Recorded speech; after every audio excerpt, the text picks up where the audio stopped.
Well, hey, welcome. We are in Daniel chapter 11 today. We just have Daniel 11 and Daniel 12 to finish up. And like we promised, we're going through the last portion of Daniel and hitting these visions of Daniel, which can be a little bit confusing. We're not trying to give every detail and the way that we think all of these are possibly being fulfilled, but we will add a few things and throw out a few things that seem very obvious ones. But today we are in Daniel chapter 11. It says here, Daniel says this is the first year of Darius the Mede that this is going on, that this is taking place. From Daniel chapter 10, it was leading into this. Remember that Gabriel had come and had spoken to Daniel and is speaking to him about things that are to come. Daniel had been having questions about the end and realizing that the time of captivity was supposed to be coming to an end for the people of Israel and wondering what's going to happen, what is next.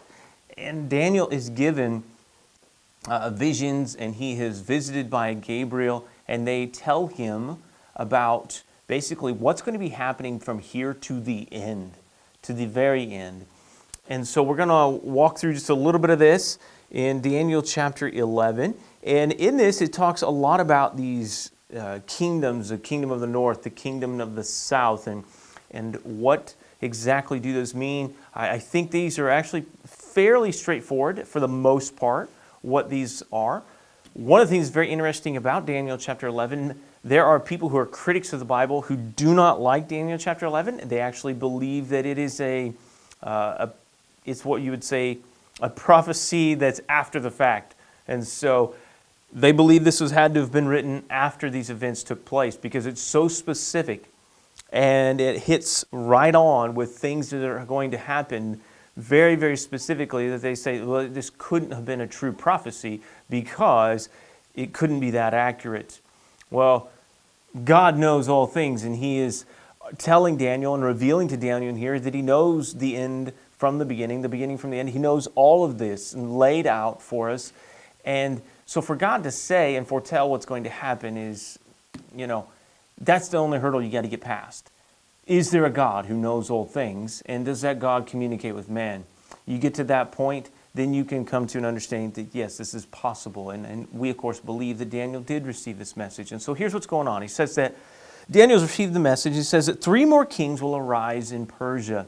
And so after Darius the Mede, he says there will be 3 more kings that are going to come. And after these kings, he says, a mighty king will arise.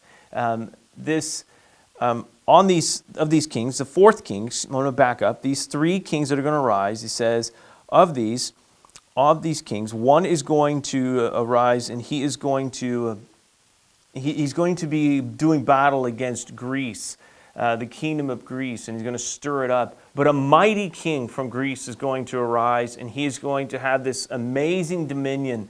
But once it is established,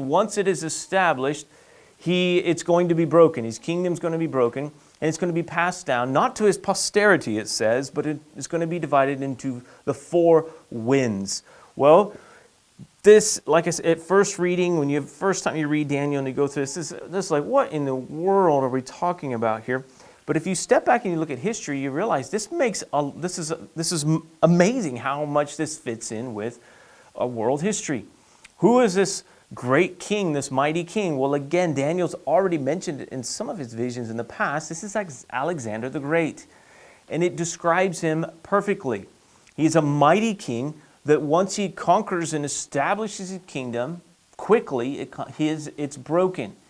He himself, Alexander, died not long after establishing his mighty kingdom.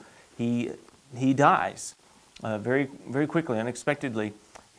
And then it is passed down not to children, not to his posterity, but to these 4 winds. These 4 kingdoms are established, or these 4 generals, people who led. And Daniel chapter 11 then continues to talk about the northern kingdom and the south kingdom.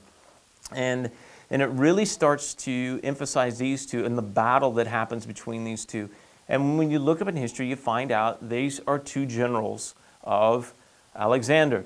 You have Ptolemy, the southern kingdom, and then you have Seleucid from the north. And it talks about how these 2 kingdoms have a tension between each other, and they begin to, there's this fierce battle between these.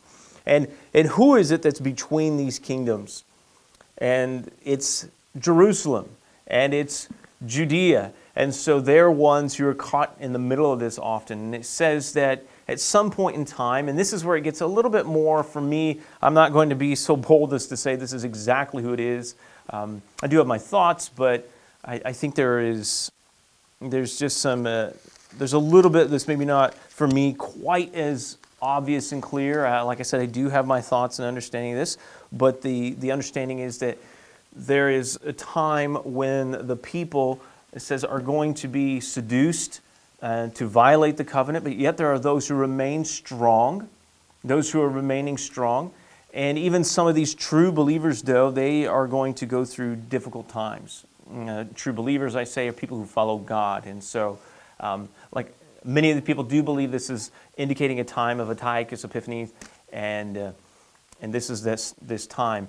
Well, in the end, ultimately, in Daniel chapter 11, what we find is that these kingdoms that rise and fall, they rise and fall. Some kings achieve tremendous power like Alexander the Great, and there are other kings that arise during these days, this era, and some have much less power than someone like Alexander, and others have also a great power, but maybe not to the height of his. But you see these kings rise and fall and rise and fall. And ultimately what this message is trying to get to Daniel is this realization that the people of God there's going to be some things they're going to have to endure. There are going to be good kings and bad kings, good leaders, bad leaders, good nations, bad nations.